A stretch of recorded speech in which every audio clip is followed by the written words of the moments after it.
And welcome back to another episode of the Indy Investor Pod, the podcast where we just like to talk anything about real estate investing here in Indianapolis. So any do's, don'ts, tips, tricks, neighborhoods, whatever we can think about, whatever we can come across. And that is the example today. We don't know how this episode's going to go. We're just going to wing it, Randy and I are, but we're going to talk a little bit about like, hey, if you are an out-of-state investor, if you're an out-of-country investor and you are here in Indianapolis looking to invest in the city, what should you do while you're here?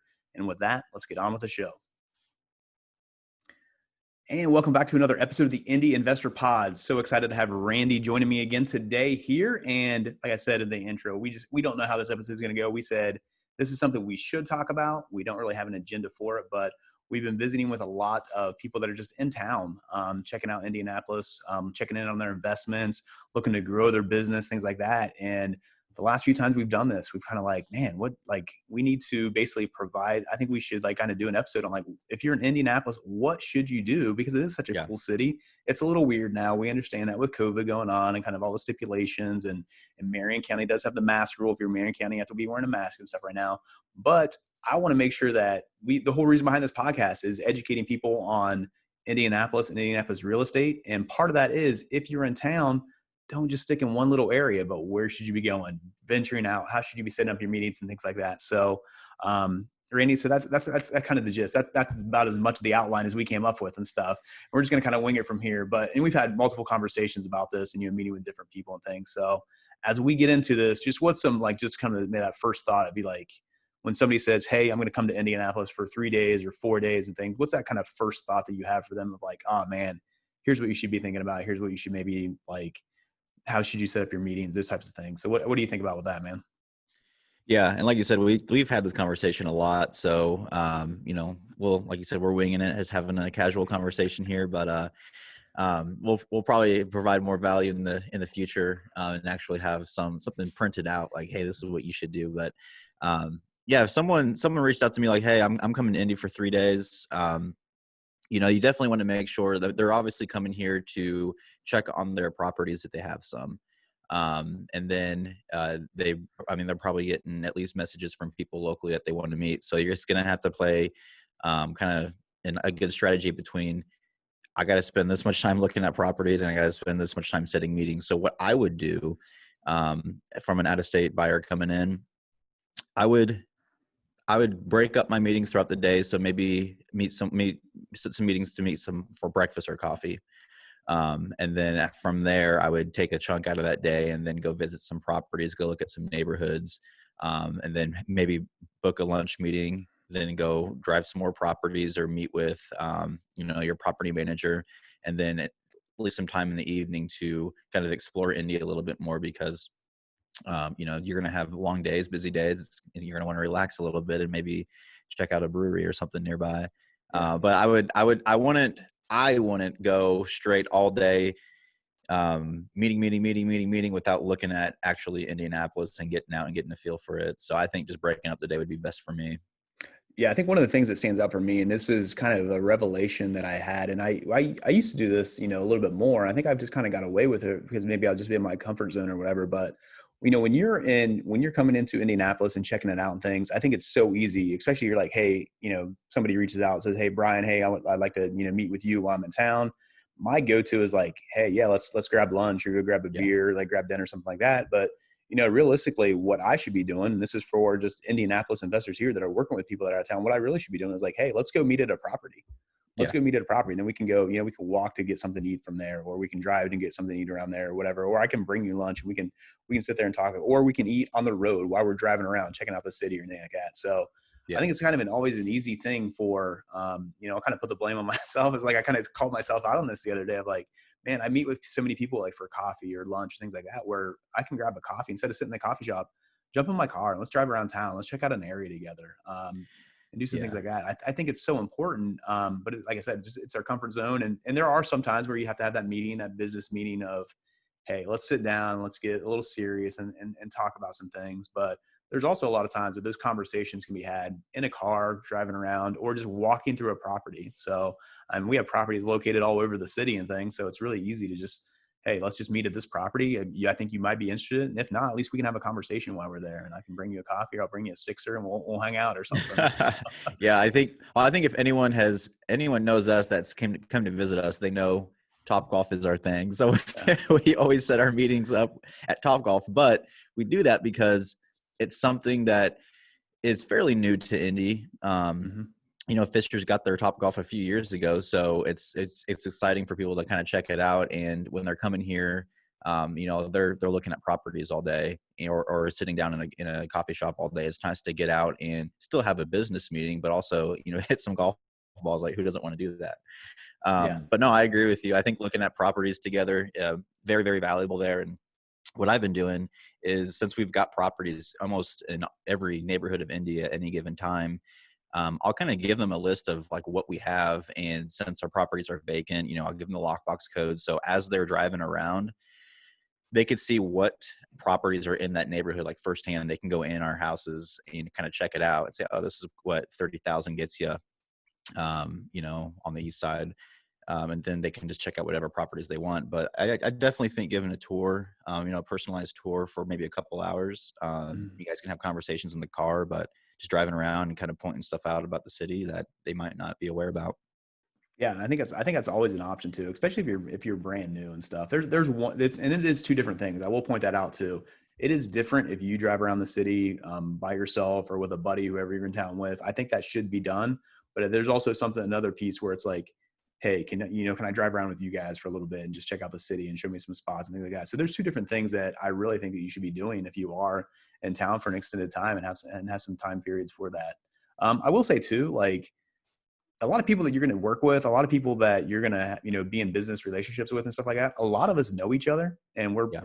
we're cordial. We're friendly. We know each other. We're probably meeting the next day either anyway. So like, I don't think it's a big thing if if you're meeting with us and then meeting with another wholesaler, or you're meeting with, a property manager or a contractor or anything like that. Like, don't hesitate of having like multiple people like meet at one time. So that's one of the things that kind of worries me about a lot of times when people are in Indianapolis, they're visiting, they have like 3 days, they're trying to stretch everything in, or 4 days or whatever it may be, where they just set up meeting after meeting after meeting after meeting. A lot of times we all know each other anyway. Yeah. And like, if you could set up a meeting of like 3 people and just be like, hey, do you care if like Hmm. us and Sterling and Dave, we all meet together or whatever? Like, no, man, let's do it. So it's going to help you out. And that's what we're all here for. We're all out here to make sure that your experience in Indy, we want you to see everything about the city that you can, but then also make as many connections as you can. So a lot of times when you do kind of group your meetings together too, a lot of other stuff comes up and you hear different things and different bits and pieces. Cause if I'm talking about something,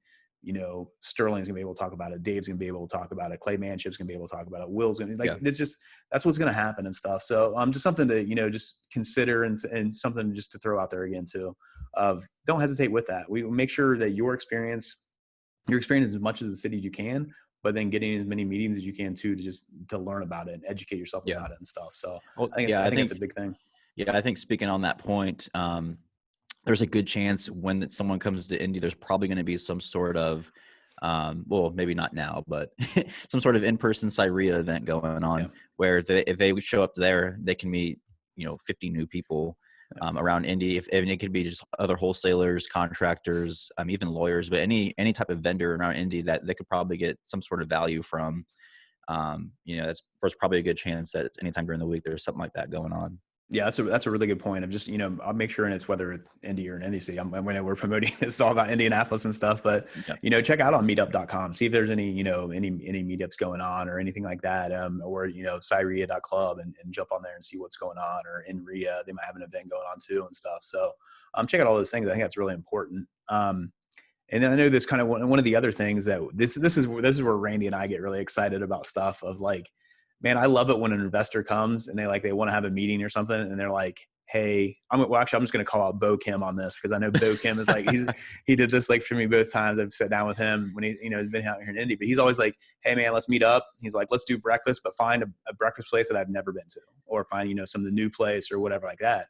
So, and I love that, because number one, Yeah. I'm going to find, a cool place and things like that, but more likely it's going to be an area that he's going to want to just check out and see what's going on. It's another place of Indy that he's never been to before and things. So I love it when investors do that, of like, challenge me a little bit. Hey, can you find a brewery that, like I've never heard of, or just, Yeah. I want to have dinner at just like some little dive bar and get like the best wings in Indianapolis, or I want to meet in the morning. Like, I just want to get a good cup of coffee, but I don't want to go to Starbucks. Like, where do I go? Or, hey, I'm investing in Martindale, Brightwood. Is there somewhere close to there that we can go or anything and not get shot? No, I'm just kidding. But Yeah, there's a bar. yeah, where is there, where's there a place I can go around there? Or like, tell me where you're investing and like, let's set up a meeting there. And I think that's a really good thing to do when you are, whether it's us, like I said, whether it's us or whether it's anybody, I think it's just really good things to do. Say, hey, I'm investing here. Let's go grab a bite to eat there, or close to there, or, let's grab a drink or coffee or something like that. So I love that challenge. It's kind of, I was, talking to some investors and Randy the other day, like, whenever we go on vacation, I'm always like, my wife would just be like, oh, let's go on a trip for 2 days or 3 days or 2 weeks or whatever it may be. I literally, like, I love planning stuff. So I like make her like PowerPoints and be like, hey, all right, we're going to go away for 2 weeks. So here are 3 PowerPoints. Where would you like to go? Like, watch each PowerPoint. You can figure out what's going on. So, and that's what you're eventually yeah. going to have a PowerPoint for these investors coming in, aren't you? I think so. I can, like, I want to get to the point of like, hey, if I'm in town for 3 days, here's my itinerary. We can do that. I think it'd be fun. So that's where I geek out and stuff. But no, I think it's just an important thing to make sure that you do see a lot of the city. Yeah. I think that Indianapolis, it's not known for, being a good food scene, a good coffee scene, a good beer scene, a good live music scene. And like I said, and this is all with a caveat of, yes, I understand COVID's going on. You have to, check out the stipulations and things. Some things might be open, or it's only open outside, or there's no live music here right now. That stuff happens. But there actually is a really good places in Indianapolis to eat. There's a lot of chefs that's actually getting national acclaim right now in Indianapolis as well. There's some good coffee spots. There's some good local spots. Along with all just the renovation that's happening throughout Indianapolis, there's also being this renovation that comes right along with it of local stuff. So a lot of things that are local. There's also even just local chains that are like getting like franchised within Indianapolis. So franchise maybe is not the right word, but you have places like Sun King that they have their brewery downtown, but there's also different locations. There's one off of 96th Street. There's one like in, over by Topgolf and Fishers. There's one in Carmel. That's like it's like a food market there. You go in there and you can order like 4 different places and stuff. So cool things like that. Upland's got, multiple places, Psalms and Big Lugs and, Half Liter, they're all grouped together. So there's some really cool, just like local franchises and things too, that you can get, that you see all over the city. Big Woods, it's blowing up all over the place. So, so it's really neat to see, but I think that's Randy, that's kind of the next part that we wanted to talk about with this of, let's say that somebody is in town and, they're here for 3 or 4 days or whatever. And like, they just like, what's like a neighborhood or an area that you would recommend that they just like go hang out or go visit? Yeah, I think I would, even though you probably could go like on the circle or around downtown and find some good, decent places, but that's kind of where like everyone typically ends up, is kind of that downtown scene. I think Which more than first, likely, and they're not going to invest there. It's cool, and you're not going to invest there. And I think, like you want, yeah, the reason we kind of talked. Sorry, not to cut you off or anything. The reason we kind of talked about this is like the last few times we've had people in town, like we're like, oh, did you, that's always one of my first questions. Like whenever I go, I want to know where the local places to eat. If I got to San Diego, I want to know, hey, where's the local place to eat? So I always ask people that, but they're like, oh, we've just been on the road the whole time, so we've just been eating fast food. Or another group of people that we met with, they went to the same place every night, which was a cool place and things like that. But I think it's just, I don't want you to limit yourself on what you can see of the city. So sorry, Rena, we can get back into that. Kind of what neighborhoods you think would be good to check out. Yeah. I think, obviously Fountain Square is kind of known to have those hip little places, like little restaurants, breweries, coffee shops, really cool scene down there. And everything's walkable around there too. So all these neighborhoods that you can go to, you can literally park and just kind of walk around and go to the different places. But definitely the restaurant, brewery scene in Fountain Square, going down to or going up to Sobro from downtown. There's not just like the heart of Broward, but actually Sobro is, you kind of get the smaller feel, the smaller mom and pop shops, even local restaurants, along College Avenue. Those are great places to go. Out in Speedway, we were talking about this earlier. That's a really cool place to go because you can actually walk around the track and kind of see how massive that track is. But just directly behind the track is a strip of restaurants and bars, and everything's local there. So check it out. You can get a feel for Speedway out there. Yeah, I think I mean, that's such a great, like the area, you take an area like Speedway, it's such a great area where you have multiple places to go and hang out. And it's a cool scene. You get a feel for what Indy is. Those are like, that's a good place to go Yeah. see kind of what locals are like here in Indianapolis. You get a feel for that. But also on your way there, you're going to drive through places like Hawville, Venerable Hmm. Flackville, Eagledale. You can drive around those places and get a feel for what the rental market or what's going on in Indy. But then you have some places like that. So Every same time I thing go if to you're, Speedway, I drive down to Speedway. I'm always amazed on like how cool it is over there. yeah. Because I've got friends that live there for their primary residence, and I'm like, I know I don't think I could live out there. And then I go and visit, Yeah. and the place is awesome. Yeah. Yeah. So I It's very definitely get it. true. Yeah. And just the change that it's had and like the transformation over the last 3 years is amazing. It's really neat. But same thing, you go to Fountain Square, you're gonna be able to see, you're gonna be able to see kind of what Indy's all about. But then you're able to see, areas like Bates Hendricks and Garfield Park and Bean Creek and Barrington, Twin Air, some places that you can invest in, or maybe you're flipping in and things like that. But then you have a good local spot. It's the Yeah. same thing with Sobro as you're going up through there and you're going to see kind of a little different market things. But there's these pockets like all over Indianapolis that I think it's worth exploring. It's worth checking out. And there's good places. So when you are visiting, I think there's the takeaway from this podcast, and we can talk a little bit more about some of the places and things. But the big takeaway is don't limit yourself on what you're doing. Don't stretch yourself too thin on who you're meeting with or how many meetings you're doing or how many properties you can see. But then also, don't limit yourself on what you are exploring. So make sure you do get a chance to check out some different places and things. So there's a place here in Indianapolis, the Keystone Sports Review that we've known this. Randy, how long have you been in Indianapolis?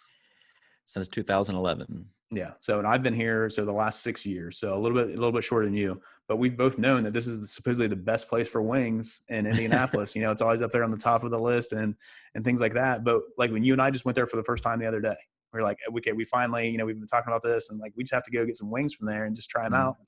They were darn good. Like I would definitely go Yeah. back and get some more and stuff. But it's just one of those things of where there are pockets all over the place, and you drive past this. It looks like a little dive, and I don't know if like your wife and my wife would go there together. It might not, it's probably not the first place they would stop, but it's worth checking out. But you get a feel for kind of what's going on in that, Yeah. in that Broad Ripple area, in that Glendale area, kind of over in there It's of definitely a seeing. local place. Yep. And you could tell like when you walk in, but yeah, really, really good food there. Yeah.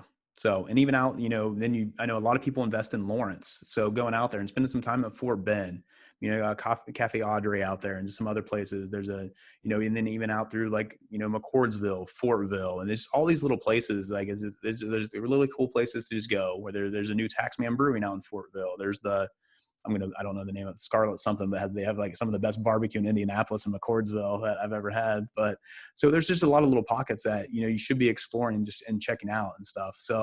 Um, and Randy, so let's kind of get back to like kind of wrapping this all up and kind of putting this all together is when we're talking about, investors coming into Indianapolis and checking things out and not limiting themselves and kind of, making sure they're getting kind of touching base on everything that they need to do.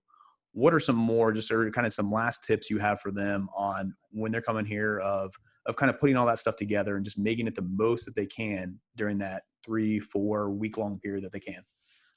I think anyone they speak with prior to coming out, if they're setting a meeting with them, I think they should ask every one of those people like, hey, what else should I do out here? Because then they'll get a pretty good list of what they should check out, what they should do, and then they can kind of pick and choose based on what they want or what they're into. Like no one's a big drinker, they're not going to want to check out a brewery, right? Right.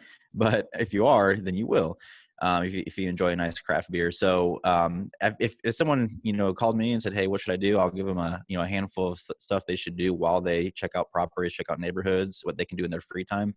But ask everyone that you set a meeting with, and then you'll get a good idea of the places that you should go check out, and then just kind of fit it in your schedule during your stay. What I like to do when I visit a new place is, if it's 3 days of business, like I want one day of fun.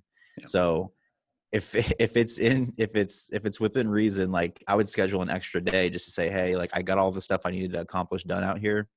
Now let me go check out Like, let me spend a day golfing or at this golf course that someone recommended, or that's what I would do. But, but I would make sure that I maybe get an extra day to just explore Indy and not worry about business so much. Yeah. And that is hard for some people to kind of think about that and kind of take that in, because Yeah. you do want to put all your, you want to make sure you get the most out of it. But part of that, I think, is experiencing the city. I mean, we live here, we invest here, we do a lot of stuff here in Indy. But just the other day, we went down, we had some wings, and we went down to Fountain Square after that, and just like went to Brewdog and had a beer there as we were just doing some work, had our laptops open, just had a beer from there. But it's just like, man, we live here. It takes us a half hour to get down here, but we'd never come down here. So it's one of those things of like, you can be investing in a certain area, but even just checking it out and seeing the transformation of what's going on, that's when we know, is like when we're going out and exploring different parts of the city and seeing kind of what's going on, you're going to know, hey, what's happening next? Where are those flips happening? And just driving around all through all those things, I think is just very valuable. And just one of the other things I just want to point out too, when you are getting ready to come out here, like, don't hesitate to reach out to somebody, basically like, hey, I'm coming out here, kind of, is there any events going on, any real estate events going on? Is there anything fun going on in town? Is there, maybe there's a festival or, um, a market that you could go check out. They're having like a special or something like that. Any of those things that are like going on in the city, but then also just like reach out to people, whether it's, like I said, you can definitely reach out to us, use us as a resource, because we want to help out in any way we can, but other people too, just reach out and say, hey, I'm coming to town. What's going on? What is there to do? But then also, here are where my investments are. Is there any good place around here to eat or check out, or anything like that? I think is very valuable when you come to town and get a feel for the city. And really what this comes down to is just like, man, I'm amazed at what Indianapolis is doing. Cause I have seen the transformation. I've seen the growth, the real estate's coming right along with it, but the city and just all that they're doing, all the walkability that there is now Yeah. compared to 5 years ago is amazing. And then we're talking about places that like Irvington. Irvington was not a place you could really just like walk around and go to different spots 5 years ago. You can do that now. It's really cool. Same thing with even Speedway. Speedway, what it was 5 years ago, is not what it is now. Yeah. So there's a lot of areas like that, and I think it's worth checking out. So, the IMA, what they're doing with stuff over there, and just even just driving through Riverside and seeing the transformation there, and just little things, being in town, check out a Butler basketball game. That's an event. That's something that's really cool to It do. really is. Yeah. Yeah. So there's a lot of stuff to do, and there's a lot of stuff that we don't think about.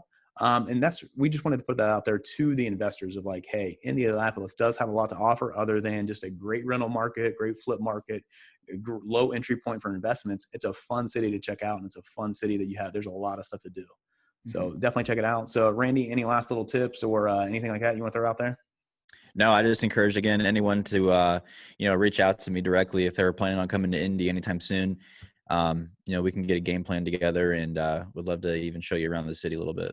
Yeah, sounds good. And with that, let us know how we can help you out in any way. But with that, that's another wrap for the Indy Investor Pod. And hopefully you get a chance to come out here and explore the city, have some fun with it, a lot of things to do. And with that, take care.